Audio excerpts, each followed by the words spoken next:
Hit record. So welcome everybody. This is our second to the very last Zoom session. And we're dealing with the time change. So it is like very black, very dark outside. So happy to have everybody here. I have missed you all. I haven't seen you every week like we did in the beginning of the semester. So I'm excited for our discussion tonight. Adolescence is one of my favorite units. So looking forward to our chat. A couple things to check in on. I have posted the quiz already, so you should have access to that. Just a heads up, because there was a whole extra chapter from the text. The quiz has more questions, so there are 37 questions, and you have 120 minutes to complete that. So you have 2 hours to complete that. So just know that on the front end, the format of the questions are the same. Hopefully, I've combed through them and redone some of them. So hopefully we won't have any of those same issues with like we did for quiz 3, where I had to go back and change some of those. I really apologize for that. I know that can be really frustrating. So if it says check all that apply, you should be able to check all that apply. And so I think that's it for announcements. I have posted the Zoom link for November 20th. So just again, a reminder that our last Zoom session will be in a couple weeks, and we will go over the older adulthood unit. I do not believe that we have a group presentation for that date. So we may have a little shorter class, but we'll have a chance to focus on, have a good discussion on older adulthood, and have a little bit of office hours if you have any last questions. But that session may only be, I've scheduled it for an hour and a half, but it may only be an hour or so. So just know that for planning purposes. And let's see, I think that's all my announcements. Are there any questions? Do y'all have any questions about anything before we get started?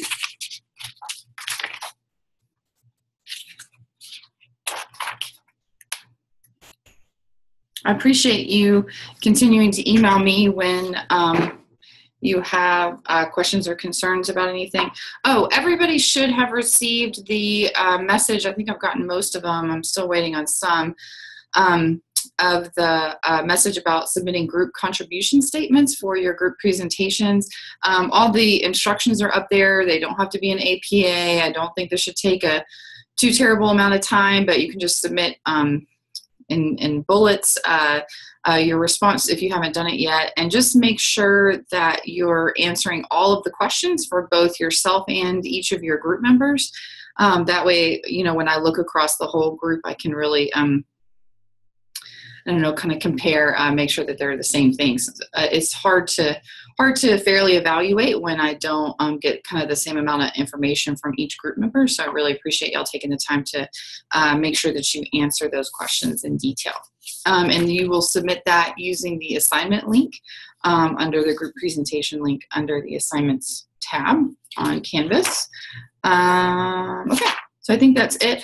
I would love to start, switch things up a little bit and start with our group presentation instead of waiting until the end. That way it'll help me kind of frame our lecture discussion. So if y'all are ready, I would love to go ahead and get started with that. Do we have everybody already on? Yeah, I think everyone's on. Okay, great. I want to make sure I have everybody's name. Y'all feel good about going now? Does that work? Yeah. Okay.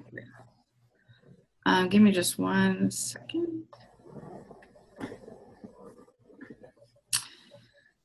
have to warn you guys, I have stage fright and I get tongue-tied, so just bear with me while I stumble through my field.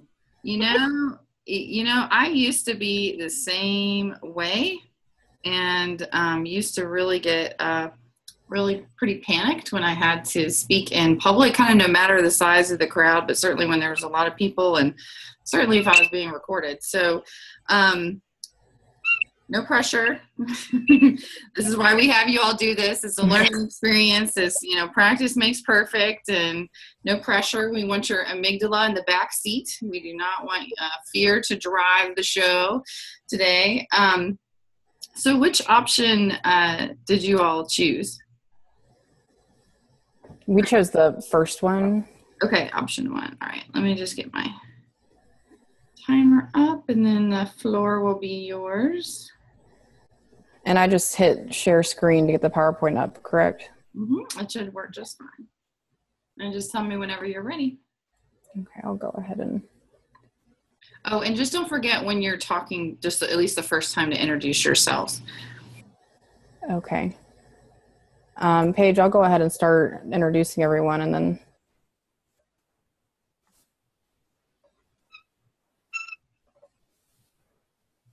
Okay. Are you guys seeing our PowerPoint? Yeah. Okay. Just making sure because I have 2 screens. We did the juvenile justice reform question, and I'm Brianna. There's Sharice, Quadira, and Paige. Hey.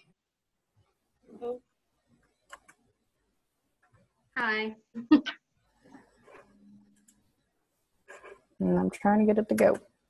There we go. Our Paige, you want to read the question? Oh, it's up to you. Go ahead. So we chose the first CTE critical thinking question, and it is: you are a social worker advocating for reforms to our juvenile justice system. You have been asked to provide training for members of the judiciary and other stakeholders across the juvenile justice system. What information do judges, attorneys, social workers, correctional staff, and others need to know about the adolescent brain, attachment during late adolescence, and the impact of trauma, abuse, and neglect, and drug use on the developing brain?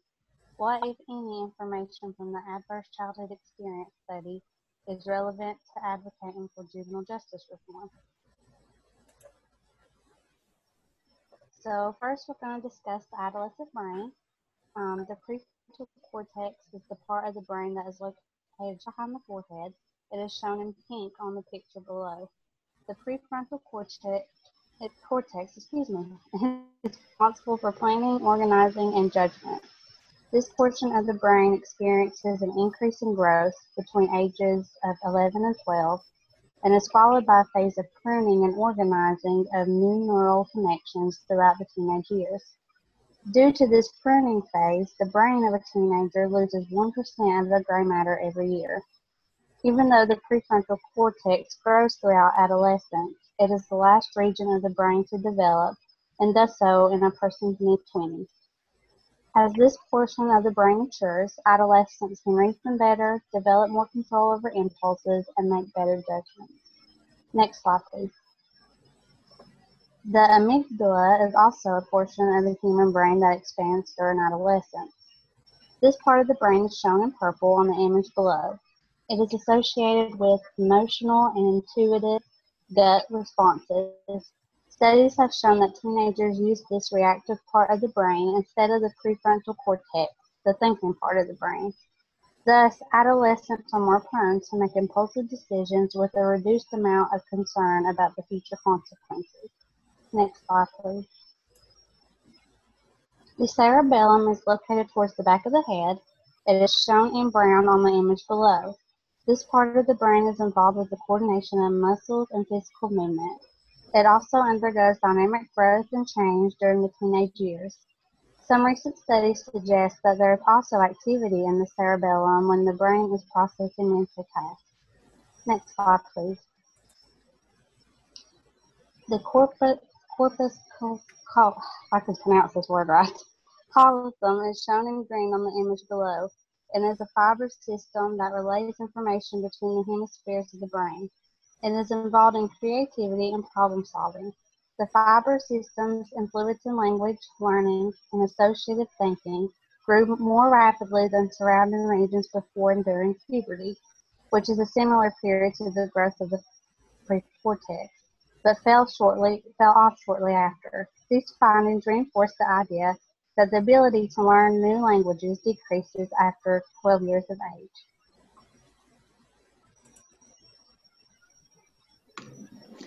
I'm going to talk a little bit about the effects of drug use on the developing brain.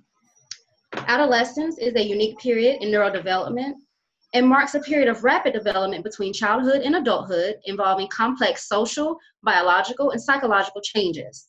This natural progression is interrupted when drugs and other substances are introduced into the adolescent body, directly impacting brain functioning and growth. Deficits resulting from the use of these substances have potential harmful implications for subsequent academic, occupational, and even social functioning in the adolescent brain. Because of this, unlike adults, the process of myelination is still undergoing in the adolescent brain. Because of this, they experience more intense sensations of pleasure from enjoyable activities, engage in risky behaviors like alcohol and other drug use, and the reward pathway of the teen brain is highly sensitive to the effects of the substance. Next slide, please. In this photo, we see how the brain changes as it continues to develop from a child into adulthood. The green sections outline the areas of the brain that are less developed, while the purple and blue colors point to areas of the brain that are more developed. If you compare the green areas in the adolescent brain to the adult brain, you can see that there are sections that have yet to fully develop, while the adult brain displays a greater percentage of advanced areas of growth. As we can see here, this critical time in adolescent growth makes them much more susceptible and sensitive to the effects of drugs that are introduced during this time of development. The brain is made up of many parts that all work together as a team, and each of these various parts has a specific and important job to do. Next slide, please. Brain maturation during adolescence may promote risk-taking behaviors and contribute to decisions to use drugs at an early age, creating a particularly vulnerable period for developing a substance use disorder. The ongoing development of the brain may help us all to better understand why adolescents sometimes make decisions that are risky and can lead to safety or health concerns. Next slide, please. Substance use during adolescence can harm development of abilities like extended reasoning, impulse control, and delaying gratification. As we have learned from this course, the prefrontal cortex is one of the last regions to reach maturity in the human brain. This understanding of adolescent brain development can explain why adolescents may sometimes participate in risky and unsafe behaviors and tend to react impulsively in various circumstances. As the prefrontal cortex matures, teenagers can reason better, develop more control over their impulses, and make better judgments. According to the National Institute on Drug Use for Teens, when drugs enter the brain, they interfere with its normal processing and can eventually lead to changes in how well it works. Over time, drug use can lead to addiction, a devastating brain disease in which people can't stop using drugs even when they really want to, and even after it causes terrible consequences for their health and other parts of their lives.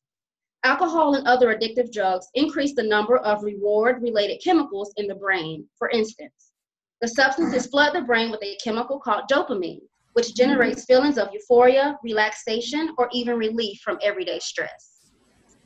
Next slide, please. This key piece of information is vital in revising prevention strategies to be more effective for the adolescent population. The intrinsic ways in which the brain develops during adolescence helps explain why youth make decisions that seem to be risky or even irresponsible.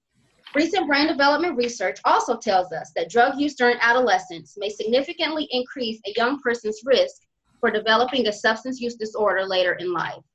That is why it is essential for all of us to have a clear understanding of how the adolescent brain works and how it is impacted by using drugs and other substances. The good news is that while adolescence is a challenging time for both socially and psychologically, the adolescent brain is able to adapt, flex, and grow in extraordinary ways that the adult brain cannot. All of us here, through our various positions and career paths, have a responsibility to the youth that ensures that we are all knowledgeable about the changes that their brains are experiencing during this time of development. Without this foundational knowledge, we may find ourselves on a path that is disconnected from our youth, making our interventions and programming ineffective. I'm here to discuss the impact of trauma on adolescents. Judith Cohen, in her article, Transforming Trajectories for Traumatized Children, explains that trauma affects 2/3 of children in the United States. 1/3 of those children experience multiple traumas such as sexual abuse, neglect, child maltreatment, physical or emotional abuse, or witnesses to domestic or community violence. PTSD in children and adolescents. Each year, more than 5 million children are exposed to some form of trauma, including natural disasters, physical abuse, sexual assault, car accidents, illnesses, witnessing domestic violence, community violence, or sudden death of a parent, among others. Developmental psychopathology. When a child's healthy adaptation is impeded by its inability to rally resources and cope with stressors. What does this mean? When a child cannot cope with stressors in a healthy fashion, we begin to see issues with the way the child interacts with peer and family relationships, school performance, and developmental goals. When a child is having issues self-regulating their emotions, oftentimes they are labeled as defiant and difficult by parents and teachers, which can lead to the child or adolescent having a negative self-image. Wayne Osgood and Associates discuss youth that come into the juvenile justice system with high rates of externalizing behaviors who often suffer from internalizing behaviors such as anxiety and depression. Children who have experienced a traumatic events or multiple episodes of trauma are more likely to suffer mental health issues. Some of these mental health issues include attachment issues, eating disorders, depression, suicidal behavior, anxiety, violent behavior, mood disorders, and PTSD. Our class text explains that 50% of all mental health disorders begin by age 14. The Adverse Childhood Experience Study, or the ACEs study, adverse childhood experiences are events that disrupt safe, nurturing environment that children need for healthy development. Adverse childhood experiences may negatively impact development include the following: child maltreatment, family dysfunction, witnessing community violence, living in poverty, homelessness, bullying by peers, siblings, and others, and the death of a parent.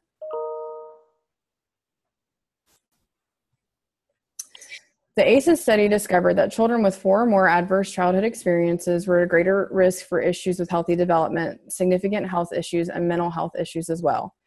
With a score of 4 or more on the ACE study, children are less likely to graduate from high school, 8 times as likely to have HIV risk factors, 4 times as likely to have depression, twice as likely to be out of work, half as likely to have health care, and less likely to be married, and more likely to divorce or separate, or never marry. They're also more likely to binge drink and smoke cigarettes. Chronic stress caused by the ACEs throughout childhood and adolescence cause long-term health issues such as heart disease, diabetes, obesity, cancer, and liver disease. Robert Listenby, the 2013 administrator of the Office of Juvenile Justice and Delinquency Prevention, explains, "It is important for everyone to recognize that trauma that comes from exposure to violence is multifaceted." Listenby says, "Children who are sexually assaulted, boys and girls, experience the trauma from very differently from other kinds of exposure. Children who experience community violence also have a different kind of trauma. Each one requires a specific kind of treatment.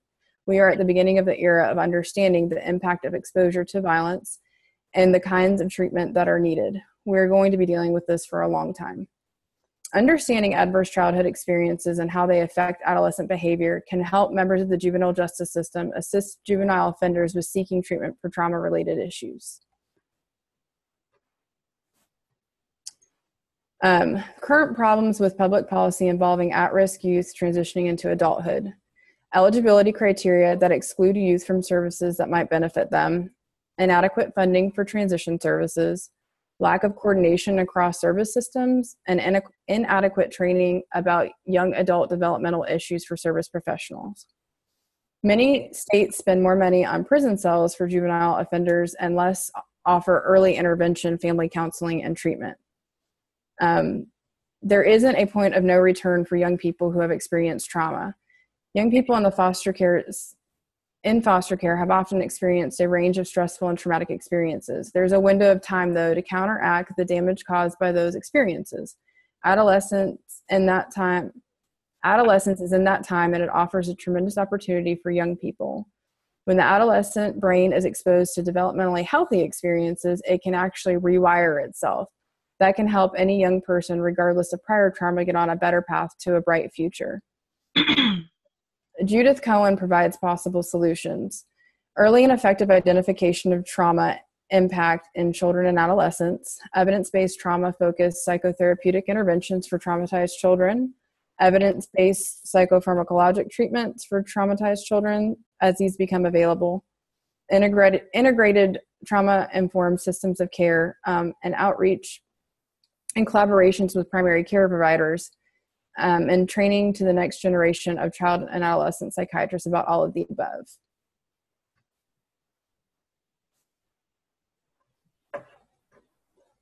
Okay, my name is Sharice, and I would like to talk to you a little bit about child abuse and neglect, and also attachment and competency development. First, let's start off with what exactly child abuse and neglect is.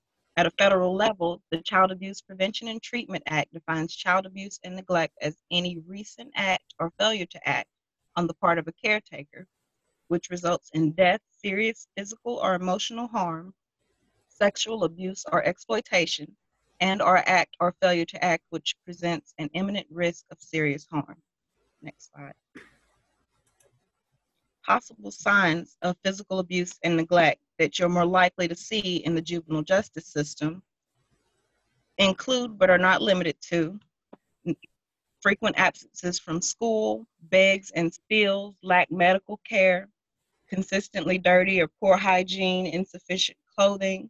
The child may even abuse alcohol and drugs. Also, there's extensive history of injury, inconsistent and unbelievable explanations of those injuries, an excessive fear or anticipation of punishment. For example, if you wave a child into a room using your arm and he flinches expecting to be hit, that's an anticipation of punishment. There's also inappropriate sexual knowledge and behavior, which has been found in children who have been sexually abused. Next slide. This is a representation of a child that is unvaccinated, unsupervised, abused, ill-fed, and never read to. What can he hope to become? The answer is eligible for parole. Let me tell you why. Next slide.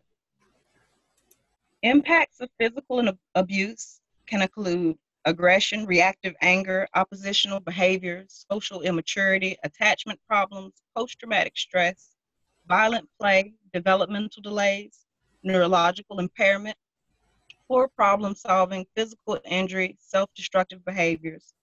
Next slide. The impact of neglect can involve cognitive and academic deficits, language deficits, developmental delays, social withdrawal, decreased moral development, stealing, lying, insecure or disorganized attachment, emotional validity, retarded physical growth, and even death. Next slide. There is hope, though. However, the brain is very plastic, meaning it is capable of changing in response to experiences, especially repetitive and patterned experiences. Furthermore, the brain is more plastic during early childhood. Aggressive early identification and intervention with abused and neglected children has the capacity to modify and influence development in many positive ways. Youth who are victimized and abused and are exposed to other forms of violence often lose their trust in the adults who are responsible. Victimization that goes unaddressed can create a deep disregard for both adults, or for adults in general, and for the rules that adults have set. Disregard and distrust for adults, rules, and laws place youth at a much greater risk of delinquency and other inappropriate behaviors. I'm going to talk to you about a few ways of discussing abuse and neglect with children that enter the system. A few things that you should just keep in mind are you do not ask leading questions, particularly if an investigation is underway. You do not want to over-interview or bias a child's report.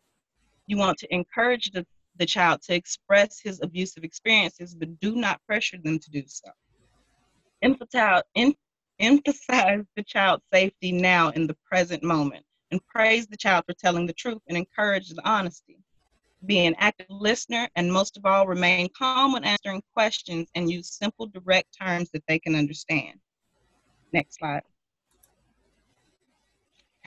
Now I'll talk to you a little bit about attachment. And it's funny that some people believe that attachment can only occur between parents and infants when that's not the case. The attachment bond refers to an affection-based tie. This bond is not between two people. It is instead a bond that an individual has with another individual who is perceived as stronger and wiser. A person can be attached to a person who is not in turn attached to him or her. And it is possible with the right training for all of you to be that stronger, wiser person for juvenile offenders. The attachment bond cannot be inferred from the presence or absence of attachment behavior. So do not get discouraged if you do not receive the reactions you expect from a child. Next slide. To form healthy adolescent attachments, juvenile offenders need experiential, productive activities with pro-social adults and peers. They need to be able to develop living, learning, and working skills to help them reduce recidivism. Also, juvenile offenders do outgrow delinquent behaviors, and it's usually because they acquire skills to get a job, or they develop close personal caring relationships, or establish attachments and ties to pro-social groups and institutions. The elements of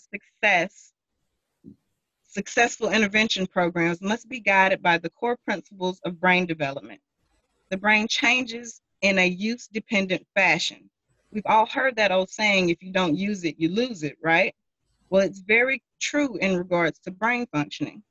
Therapeutic interventions that restore a sense of safety and control are very important for the acutely traumatized child. In cases of chronic abuse and neglect, though, the very act of intervening can contribute to the child's fearful situations catalog. I mean, if you think about it, investigation proceedings, court hearings, then removal from the home and placement in a new place, and then relocating and then reunifying with the home, all of those contribute to unknown, uncontrollable, and often frightening experiences of an abused child. Individualized systems, tailored placements, and therapeutic activities can diminish the fearful nature of these children's lives by providing consistency, repetition, nurturance, predictability, and control. Yet the poorly coordinated and overburdened and reactive systems that we have now mandated to help these children are not equipped and rarely can provide these kind of services. This means it's time for us to change. Next slide. Now, let's talk about competency development. Competency development is the process by which juvenile offenders acquire the knowledge and skills they need to become community members who are productive, connected, and law-abiding citizens. Next slide. Competency development domains include, but aren't limited to, pro-social skills, moral reasoning skills, academic skills, workforce development skills, independent living skills, and some of the areas that, some of the areas that matter most are learning abilities to increase resistance to delinquency, learning tools for success in school and work and life, and finding out what deficits are putting offenders at risk of continuing juvenile justice system involvement. Next slide. The research is clear. Interventions that don't help to build stronger relationships or bonds to pro-social entities and positive roles for offenders in the community are unlikely to have long-term impact, which means juvenile offenders are more at risk of becoming adult offenders. Next slide. To reduce recidivism in juvenile offenders, they need to have opportunities to practice and demonstrate new skills within their communities. They need to be able to engage in experiential and productive activities, also establish positive relationships with law-abiding adults and peers. They need to be able to form ties with pro-social community groups and institutions, as well as receive services and continuing support. Next slide. The framework for this intervention, in a sense, is it does not go unnoticed by youth when their safety and well-being is not addressed, but their delinquent behavior is. These kinds of paradoxes and frustrations can increase the likelihood that youth will respond defiantly and with hostility to court and other professionals who are in positions of authority.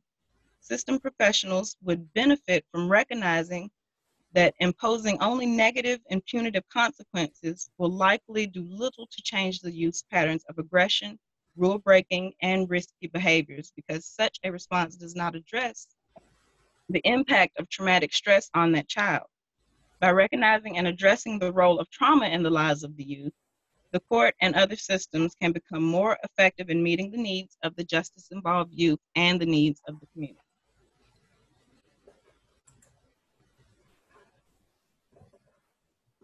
Our discussion question to the class is, how can mental health, schools, family and children's services, and the juvenile justice system work together to help at-risk adolescents transition into adulthood successfully?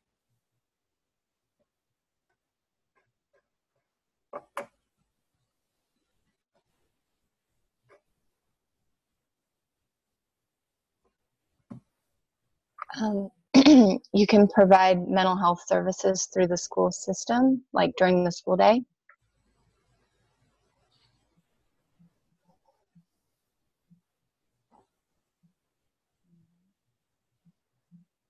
What would you think about juvenile offenders being integrated back into the school system with supported services for mental health issues?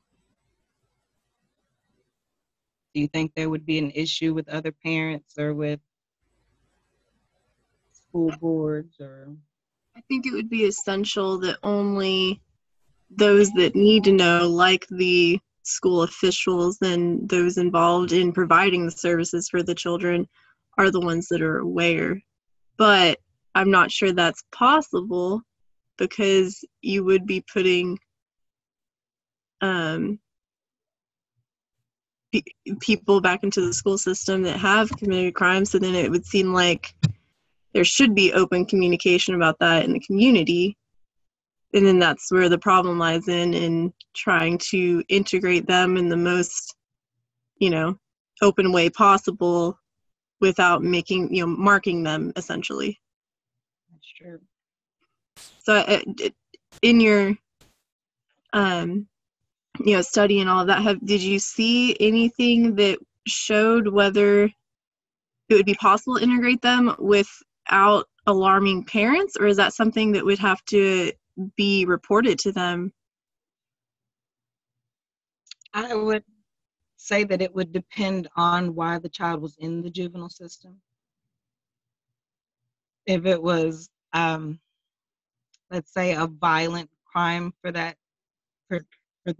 example, I wouldn't necessarily recommend that he go back to his school in his community, especially if that's part of the cause of the violence. That's a part of the whole competency development program. You want to find out individualized programs for each child to know what treatment they need, and if part of their problem is the community or their home life or their background, you don't want to send them back to what's causing them issues, Right. If there is abuse and neglect, you want to be able to recognize it, because these might not be bad children per se in the juvenile system. Everyone makes mistakes, and they might have had issues that led them to that mistake. So I wouldn't necessarily feel that the school would have to be involved. Definitely, I would not involve parents per se, but I would need to know regulation-wise, because schools have their specific regulations too. So it would kind of be dependent on school board, principal, what programs they'll allow. Right. I think in some of the readings that we had and the extra class stuff, I think one of the biggest problem is not having these systems work together cohesively to provide the services that they need. So, we might have identified trauma over here in outpatient therapy or whatever when the child was younger, but now he's in the juvenile justice system and there's no linkage to say, okay, this is his trauma history and this is maybe where the behaviors are coming from. And so how can we work together to make that streamlined, like a better system of communication between all of those, between the school, mental health agencies, the family and children's services. And oftentimes it's, so I know in Tennessee, and doing what I do, like I have a hard time communicating with like DCS from a different county, especially if I have a child in the county I'm in now that's facing issues in the juvenile justice system. Like they don't have all the information that they need sometimes from the other county. So that's a problem because we don't have any of the history. I think, Brianna, oh, I'm sorry. Who's talking? I was just gonna say that I think it would be interesting to do that from like a peer support level. Like I think I had mentioned in our macro class that in Chicago they have a program called Becoming a Man, and that's basically kids that have been juvenile offenders that come together and they have leaders who have been through situations that they've been through, men that have gone through the same thing that are now leading them. And I think that it's like really reduced their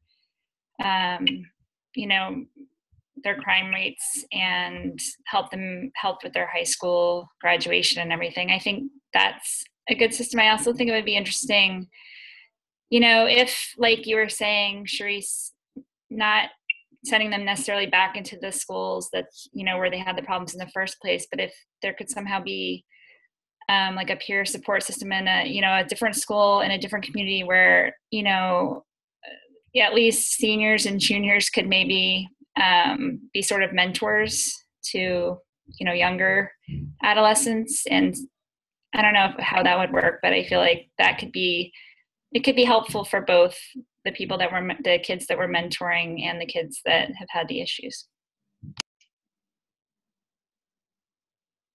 Yeah, I definitely agree. That's a really great suggestion. I didn't know they had that program in Chicago. It sounds amazing.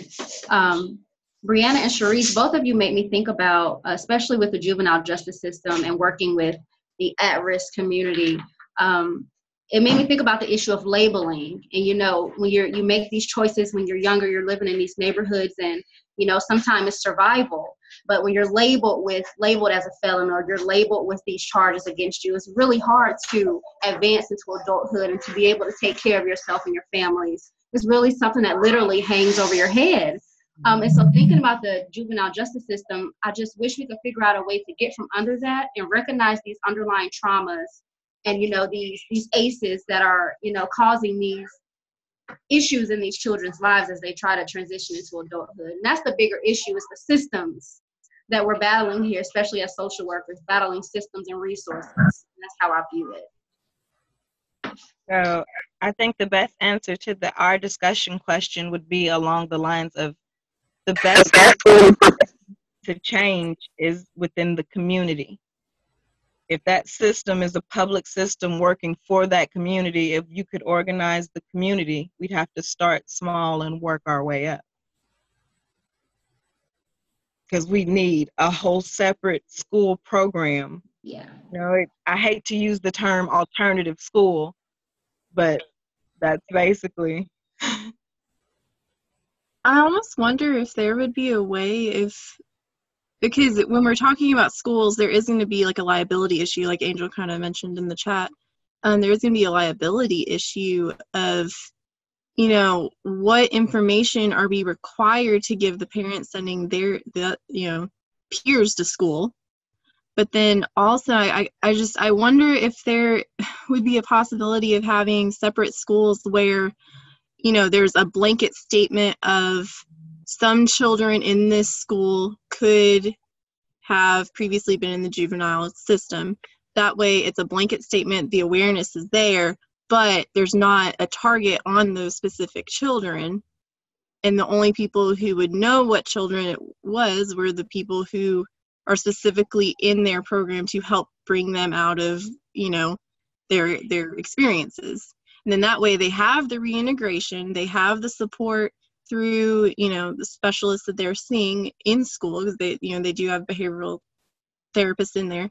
And then teachers are aware. And then like someone else said in the chat that if there was, I think it was Abby who said if there could be extra classes specifically for the teachers to help them see the signs, and then that way they know they're trauma informed and know what they're getting, you know, like, and how to best help. I just wonder if we could do something like that, kind of like in a charter school, in that way, and they're separate from the public school system. But then there's the challenge of making that available monetarily. You know, there's something that that's sort of like that services military children. It's called the Military Child Education Coalition. And so these are groups of basically people that have been trained, and they go around the country where there's sort of these pockets of military children whose parents have been deployed, but they're in civilian communities. So it's like they don't have their typical military support system. And so these trainers go and they train the teachers that are servicing the students in those schools, and basically tell them all of the issues that those kids are dealing with having a deployed parent. So I think, like, for your idea, there's something like that exists. It's just not for this type of population, but I think that's a good idea.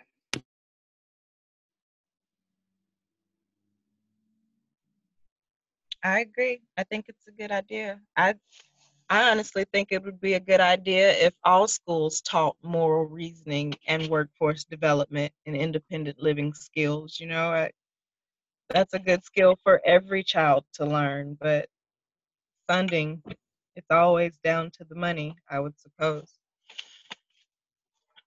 It comes down to the money, and also, I mean, the family resources. I mean, a lot of these families, you know, what if they don't have transportation, you know, if they don't have buses for their child to navigate or separate from their current community or current situation. So I don't know, for me, a lot of with social work and a lot of this that needs to change for mental health in schools and families is about resources and the availability and accessibility of those resources for certain families. So. Well, this has been a really great discussion, everybody. Are there any last thoughts before we wrap it up? I just wanted to share that we did, if anybody wants to access the vocabulary, we did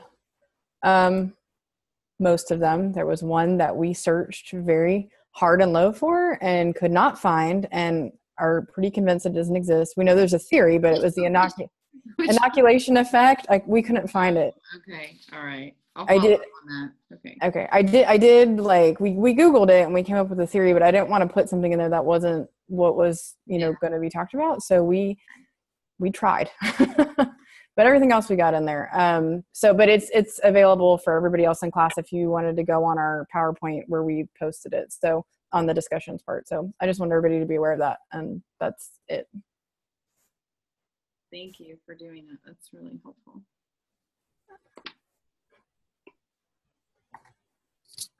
Great job. Great job. I would love to follow up on a couple of points related to that.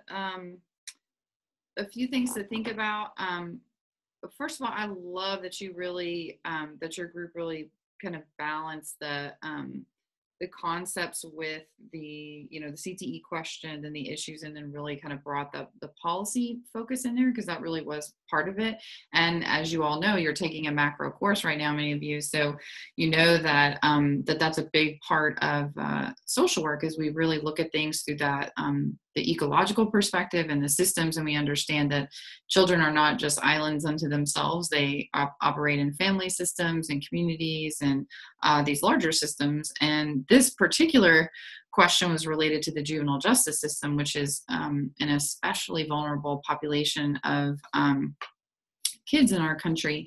And I really appreciated the depth that y'all brought to this discussion. It's really, really great. A couple of comments about the kind of parental notification piece that you were talking about with schools. You know, that's probably not going to be an option because juvenile justice records are sealed. That's just a matter of law. So you're just not going to, you know, that's just not information that's going to be appropriate, or most of the cases legal to be sharing with other people who are not directly involved in the case.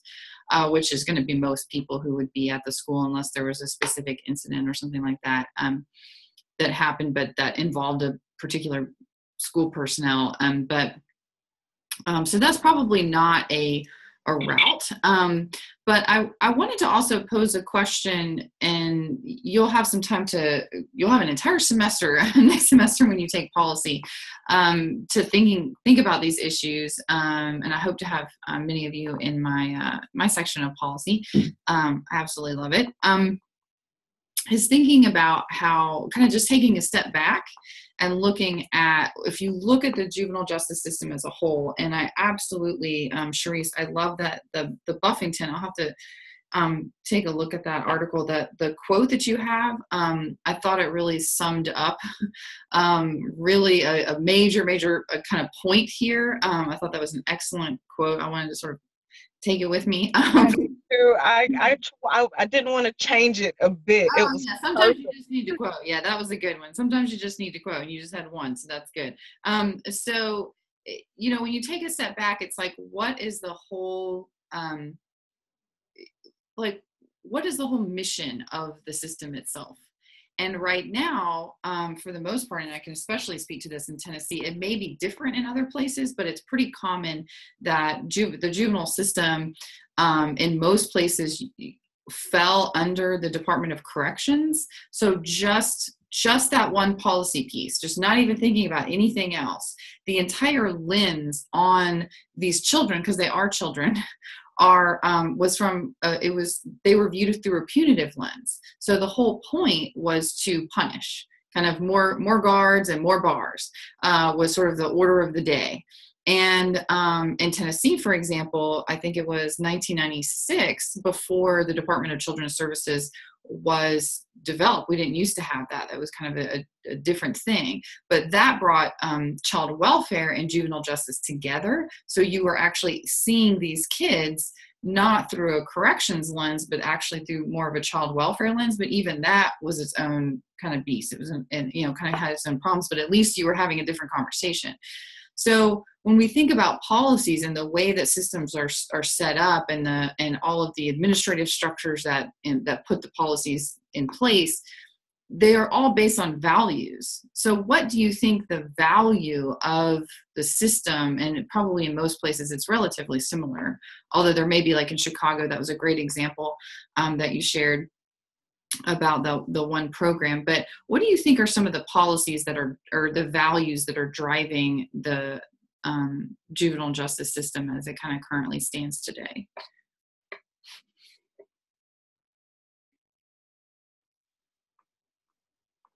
Values or policies? Values. What do you think are the underlying, because every single policy, if you unpack it enough, you'll get to a core value. So what do you think are some of those values that are driving those policies? Do what I say, not what I do. Okay. All right. What else? I don't know. I think it's more of I think it's money based. When it comes to the justice system, I think it's mostly money based. How can I make the most profit? I don't know. It's strange because it's you would think it costs more to lock someone up and have to feed them and care for them every day and give them medical treatment than to integrate them into a program in the community that could help them out and just help them instead of punishing them. But I don't get the whole punish thing. I never have. My brother spent a lot of his juvenile years in and out of the justice system, and it never helped him. He never learned any lessons. He got worse. The more he went, the more trauma he, I guess, experienced, and the worse he got. Right.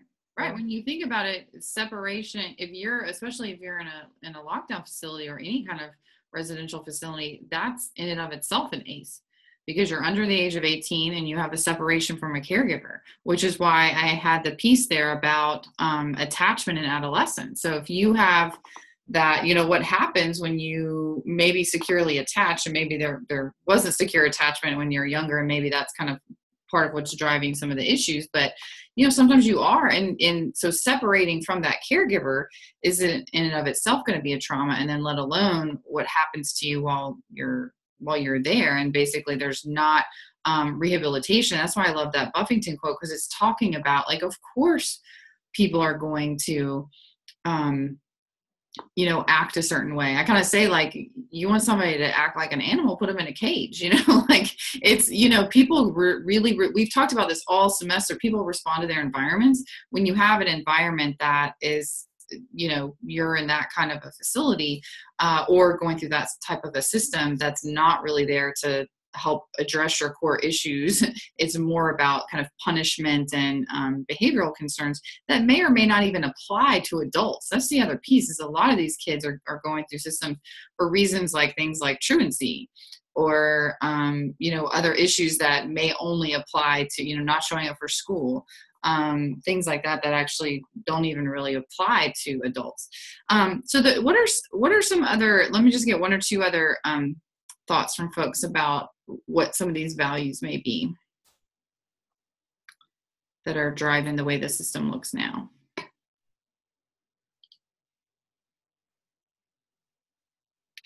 I would just say accountability. I think that might be something that people are expecting these kids to be, is like accountable and responsible, even though they haven't grown up in a supportive setting. Mm-hmm. So those two values. And also I just think from like the top down, it would be power. You know, it's a way to control this population that they think is out of control, but there's all these driving forces that have got these kids to this point in their lives. I think that's a huge point. And some of the juvenile justice reform efforts that I've seen have integrated things like restorative justice. So you maintain that core integrity of that piece of justice. Because if there, a lot of times, you know, like I said, some of it is just sort of, you didn't follow a rule and maybe it's more minor, but some of it is like you really hurt somebody.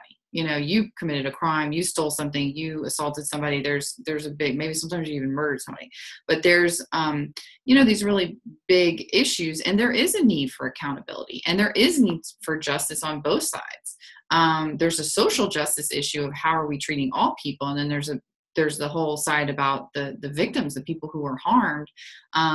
So, you know, where's the justice for them? So, restorative justice practices really enable that accountability piece to be really faced.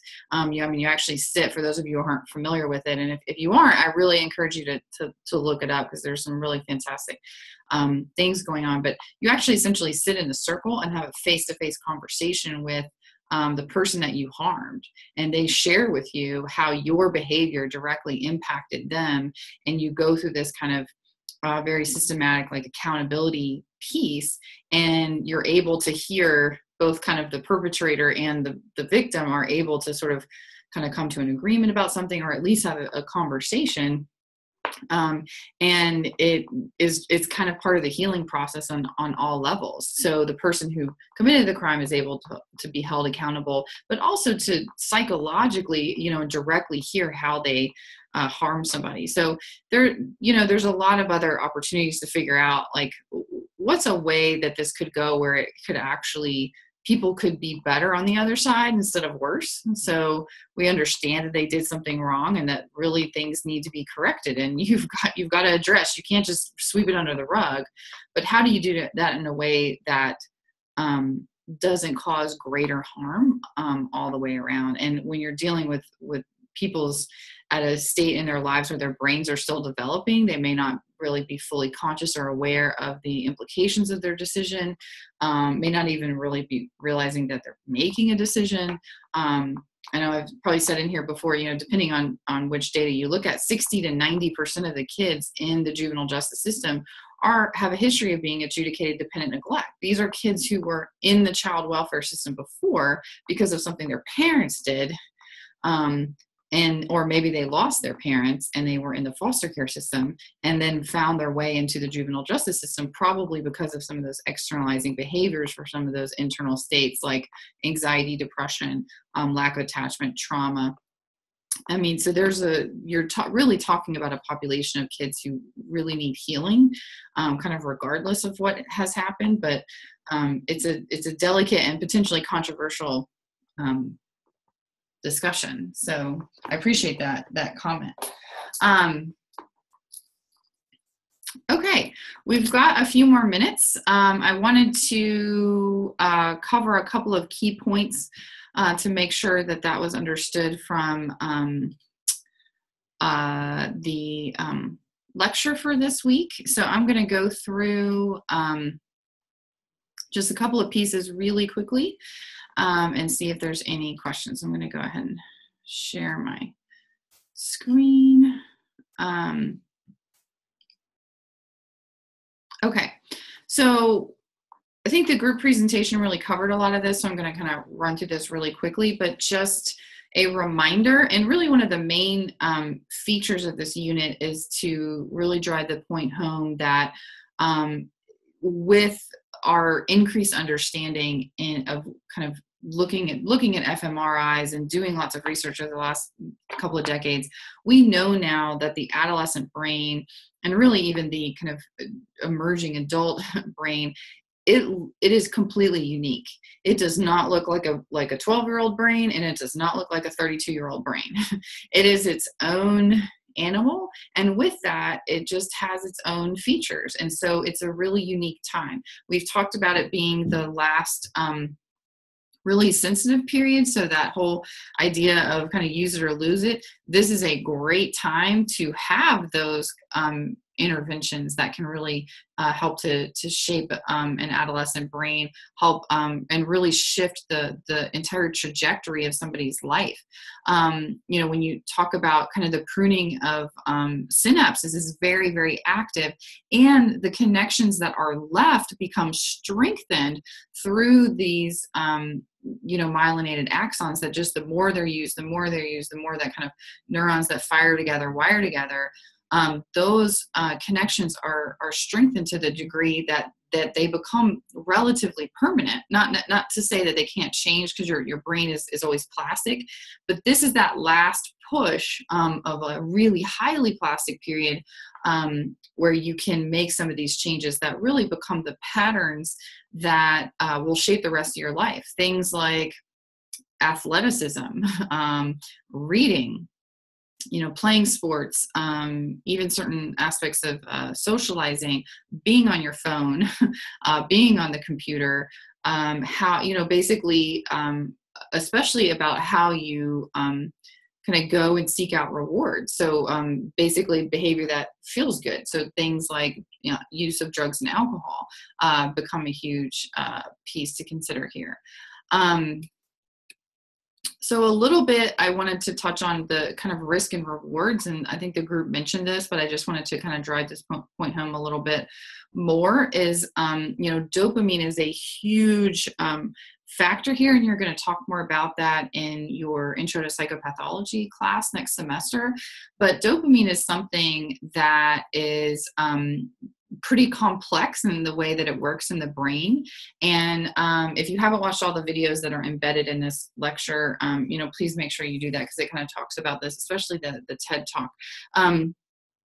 But when you do something that feels good, when you kind of receive this reward, you get this dopamine hit. You know, there's a reason, I have this note here for like texts and emails, there's a reason, a very strategic and slightly cynical reason why your phone is always buzzing at you, and you have, and all the apps are programmed to have notifications. It's because every time you hear a little buzz or your phone rings or something like that, your brain actually, you get a dopamine hit. And dopamine is basically the pleasure neurotransmitter in your brain. It helps you feel pleasure. So it's one of the ways that we actually get pretty addicted to our phones. So when we experience pleasure, we get this flood of dopamine. It's very much implicated in things like drug addiction. In adolescence, it sensitizes the nucleus accumbens, which is kind of the pleasure and reward zone of the brain. It can sensitize us to want more of whatever it is that helps us feel good. So whether that's food or a specific person or a specific activity or something like drugs, we are going to be sensitized to want more. Additionally, the way that the brain works, we get wired when we get these dopamine hits. It forms these kind of pathways in our brain that encodes memories about that specific reward, like kind of how to get it or where it was obtained. And that's a very evolutionary aspect of how this risk and reward system works. It's like, so if we know that we go here to find something that feels good to us or tastes good to us, like, then we will know to go back to that place. And it sensitizes us to want more. So we may go have these kind of develop these sort of behavioral patterns in order to, experience this pleasure. So a little bit about risk and rewards with adolescence. This is something that is also unique about this this time in our lives. And I want you to think about this in terms of our policies and what we're doing to look at things like therapeutic interventions. Is that adolescents are fully aware of the risks of something just as much as adults do, but they don't calculate or process those risks in the same way, or those consequences. They are going to be more focused on the rewards, because when the adolescent brain does not yet have a prefrontal cortex that is mediating the experience of those rewards. So when something feels good to an adolescent, it feels really good, way more than a child and way more than an adult. And so they value rewards more than they worry about risks, especially in the presence of their peers. And peer influence is something that is also incredibly important to consider and to think about in terms of prevention and intervention, is that adolescents are going to make different decisions in the presence of their peers than they would when they are alone. Some of that may have to do with the reward piece, because perhaps some of the socializing aspects, like the feeling of community and affirmation and things like that, that may be contributing to kind of part of that reward. So they're going to value their peers' opinion more than somebody else. So that's why they might, kind of get into this group think, and you're going to make these different decisions, in the presence of their peers. Some policies have already tried to address this, like things like a graduated driver's license, where you have to be a certain age before you can drive with others, but that's typically only 1 year and doesn't necessarily cover all the ground that we're talking about with the developing brain. But at the end of the day, this developmental mismatch is really one of the key features of this phase of life, is that the prefrontal cortex is there structurally, but it hasn't been specialized. We don't have all of those connections that are in that part of the brain that are helping to mediate basically what our amygdala is telling us what to do. And the orbitofrontal cortex, if you remember from the unit on infancy, is very, very important here as well, because adolescents are not processing. They don't have the same facial recognition. It's not even just facial recognition. It's how we identify emotions to certain facial expressions. So pretty much children or adolescents are looking at adults' faces and reading them as something that they're not. So an adult may be scared, but the adolescent is reading them as angry. Well, if you read a face as being angry, you're probably going to respond as if somebody is angry at you. So there's a lot of behaviors that don't seem to make any sense, but really they probably do make sense when you realize that adolescents are not reading your face correctly. And there's a lot of studies, and the Inside the Teenage Brain documentary really talks about that a lot. So that's another kind of key piece here.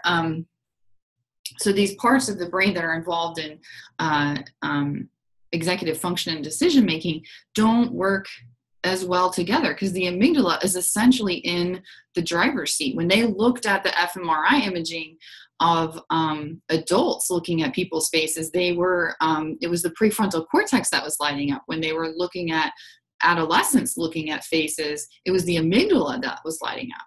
So that's a very, very, very different, you're going to have a very different outcome when that's the case, because the amygdala is really, helping to process fear, so that's just going to be one of those things. And a clinical application of this, or even really just a personal application, is that, and I participated in a training recently on the adolescent brain. And this is one of the things that the physician talked about is like, when you want to have important conversations with adolescents, it's probably going to be a good idea to not look at them or to be basically to engage in another task, like playing a game, or have the conversation in the car when you're both focused, like, looking outward, because chances are that the adolescent is going to misread your face and in doing so may completely shut down. And so you think you're having a whole conversation with them, but at the end of the day, they are completely shut down and checking out, and may not even be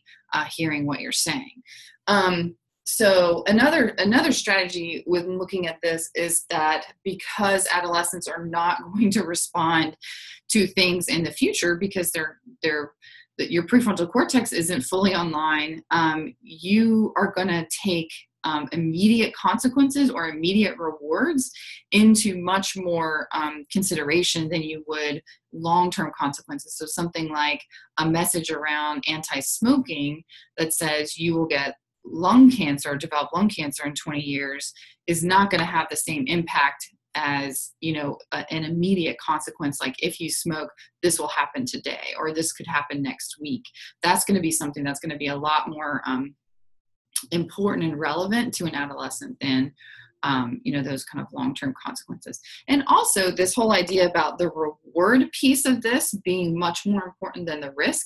Think about that in terms of an intervention or a kind of prevention strategies or kind of public awareness or communication strategies around this. Is if you know that adolescents are going to be much more interested in rewards than they are in they're going to be interested in gaining the reward as opposed to preventing the consequence, that's going to be something that may influence the way that you design an entire policy or program.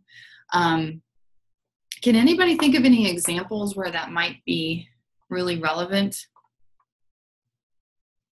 based on anything you read this week?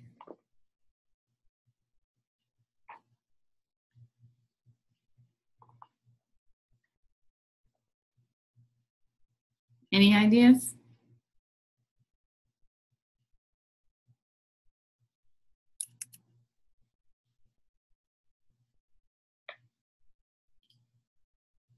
Did I lose you? No idea.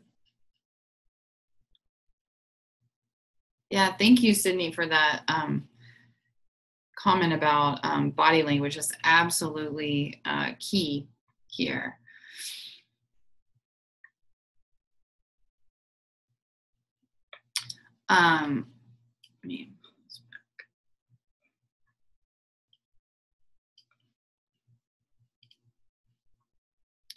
Share my screen again. So it's really important to think about you kind of talk about the carrot and the stick. It's going to be more important to focus on the carrot when you're really trying to, in terms of like behavior change and motivating behavior.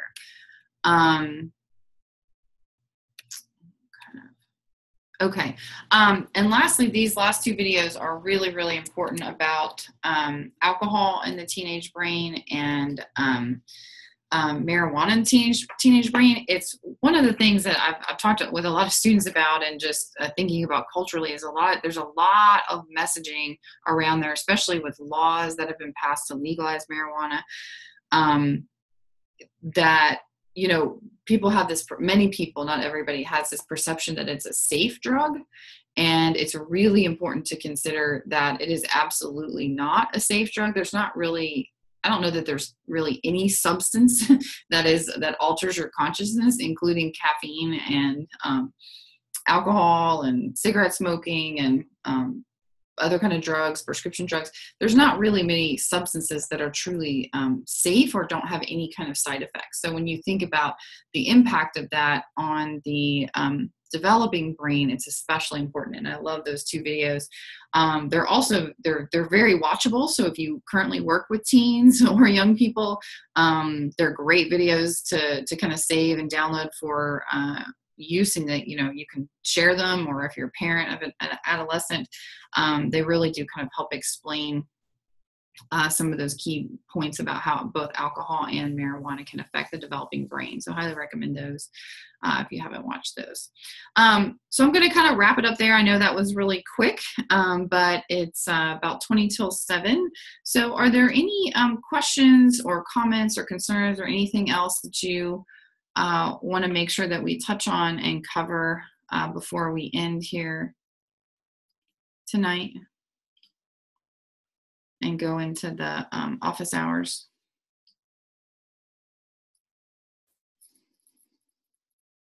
I know there was a lot in this unit, kind of combined emerging adulthood as well.